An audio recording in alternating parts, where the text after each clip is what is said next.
সম্মানিত দর্শক, আসসালামু আলাইকুম রহমতুল্লাহি ওবারাকাতুহু। সম্মানিত দর্শক, আমাদের উত্তরবঙ্গের ঐতিহ্যবাহী একটি স্থান মহাস্থানগড়। মহাস্থান যেটা অতীব পুরাতন বলা হয়। আমরা এসেছি আজকে একটা মাজারে এসেছি।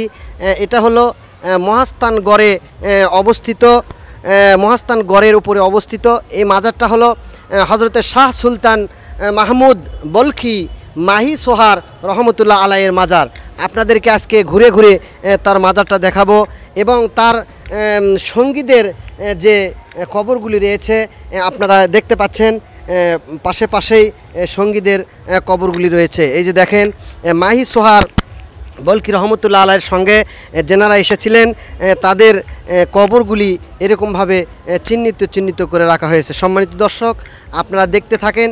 আপনাদেরকে ঘুরে ঘুরে আজকে এই মাজারের ভেতরের অংশটা আপনাদেরকে আমি দেখাবো। সম্মানিত দর্শক, এই তো আমরা মেন গেট দিয়ে আমরা প্রবেশ করলাম। এখানে ঢুকেই হজরতে শাহ সুলতান মাহমুদ বলখি মাহি সোহার রহমতুল্লাহ আলাই এর মাজারে দর্শকেরা এসে এভাবে দাঁড়িয়ে তার ওসিলায় দোয়া করেন। কিন্তু এখানে মাজারের কমিটিরা এত শক্ত যে এখানে কাউকে সেজদা দিতে দেন না। এখানে কাউকে সেজদা দিতে দেন না। সবাই এসে এখানে দোয়া করেন আল্লাহর ওলির মাধ্যমে যেন তাদের জীবনে কিছু গুনাহখাতাগুলি মাফ করে নিতে পারেন। ওই জন্য অনেক লোকেরা এসে এখানে দোয়া করেন, কিন্তু অনেকে সেজদা করার চেষ্টা করলেও এখানে সেজদা করতে দেওয়া হয় না। দর্শক, আপনাদেরকে জানাই যে মাজার হলো আপনি সেখানে গিয়ে দোয়া করতে পারবেন, কিন্তু সেখানে আপনি সেজদা করতে পারবেন না। সেজদার জন্য অনেক বড় মসজিদ মাজার কমিটি এখানে বানিয়ে রেখেছে। সম্মানিত দর্শক, আজকে আমি আপনাদেরকে দেখালাম হযরত শাহ সুলতান মাহমুদ বলখি মাহি সোহার রহমতুল্লাহ আলাই এর মাজার। আপনি যদি দেখে যদি একটু ভালো লাগে একটু শেয়ার দেবেন, অন্য মুসলমানদেরকে দেখার জন্য একটু আপনি ভিডিওগুলো শেয়ার দিয়ে আমাদের সাথে থাকবেন, এই আশাবাদ ব্যক্ত করে সংক্ষিপ্ত ভিডিও এখানে শেষ করছি। তবে পুরো মাজারটা আপনাদেরকে ভিডিও করে দেখানো হচ্ছে। এই তো হলো তার মূল মাজার, যেখানে হজরতে শাহ সুলতান মাহমুদ বলখি মাহি সোহার রহমতুল্লাহ আলাই এখানে ঘুমিয়ে আছেন। চিরনিদ্রায় তিনি ঘুমিয়ে আছেন। আল্লাহ যেন ওনার উসিলায় আমাদের জীবনের গুনাহ খাতাগুলি মাফ করে দেন এবং যেনারা এখানে দোয়া করতে আসেন তাদের দোয়া যেন আল্লাহ কবুল করে নেন। সম্মানিত দর্শক, সালাম জানিয়ে এখানে শেষ করছি। আসসালামু আলাইকুম ওয়া রাহমাতুল্লাহি ওয়া বারাকাতুহু। ওকে,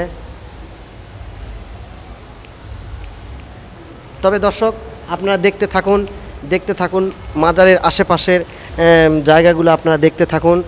আমি আপনাদেরকে ঘুরে ঘুরে দেখাই।